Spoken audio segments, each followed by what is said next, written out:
Il était un homme d'affaires ambitieux, charismatique et controversé. Il a connu de nombreux succès et de nombreux échecs dans différents domaines tels que le sport, les médias ou encore la politique. Il a été nommé 2 fois ministre de la Ville entre 92 et 93 par François Mitterrand. Sa mission était de contrer le Front National dans le sud de la France.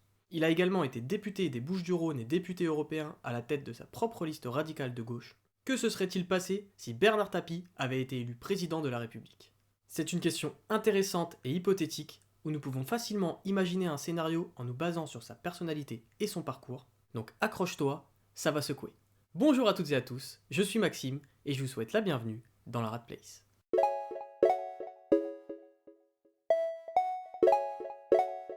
Si Bernard Tapie avait été candidat aux élections présidentielles de 1995, il aurait sans doute cherché à rassembler les électeurs de gauche et à séduire une partie de la droite et du centre en mettant en avant son image d'homme d'action, de défenseur des plus démunis et de pourfendeur du système, prêt à bousculer les élites et à réformer le pays.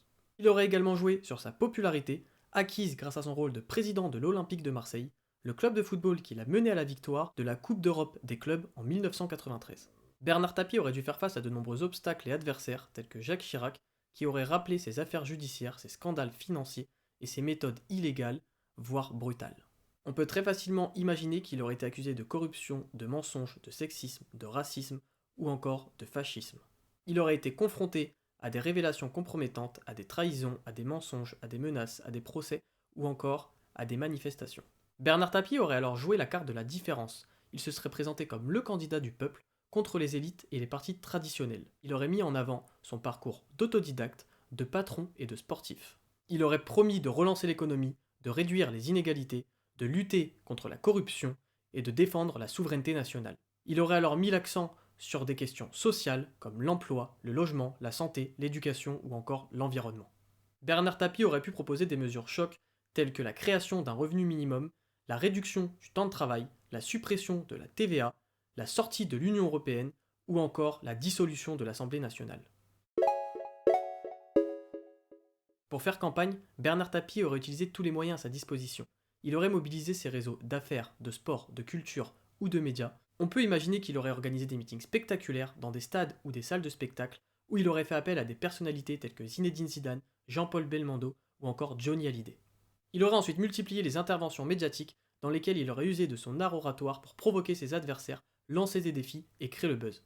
Avec cette stratégie, Bernard Tapie aurait réussi à séduire une partie de l'électorat de gauche qui aurait vu en lui un candidat plus audacieux et plus charismatique que Lionel Jospin.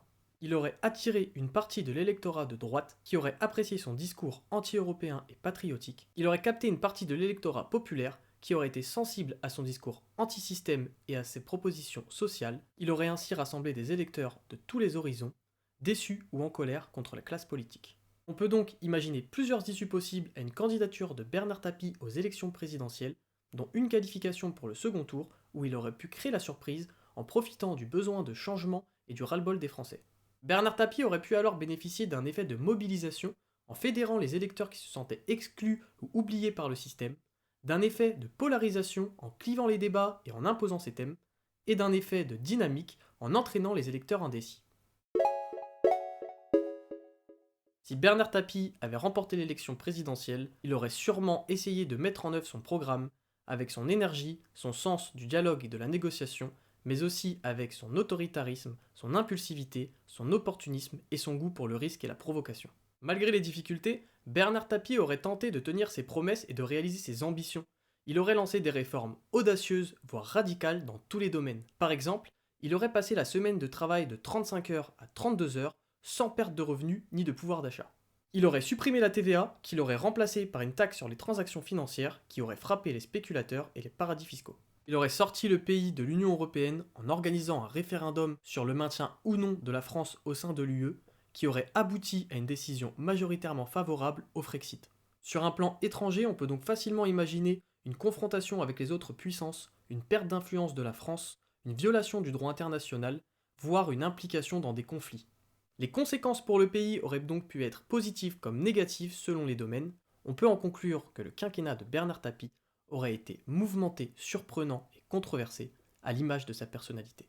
Voilà, c'est la fin de cette vidéo. J'espère que tu as apprécié ce scénario alternatif qui n'est bien sûr qu'une fiction, basée sur des hypothèses et des suppositions. Je n'ai pas pour ambition de faire de la propagande, j'ai imaginé cette vidéo dans le seul but de présenter autrement le leadership de ce multi-entrepreneur Bernard Tapie. Je t'invite à te faire ta propre opinion, je reste ouvert au débat pour pousser plus loin la réflexion, n'hésite pas à me donner ton avis en commentaire et à me proposer des idées pour mes prochaines vidéos. Si tu as aimé celle-ci, pense à mettre un like et n'oublie pas de t'abonner si tu veux rejoindre la Rat Place. C'est tout pour aujourd'hui, je te dis à la semaine prochaine pour une nouvelle vidéo. C'était Maxime, bisous Mera.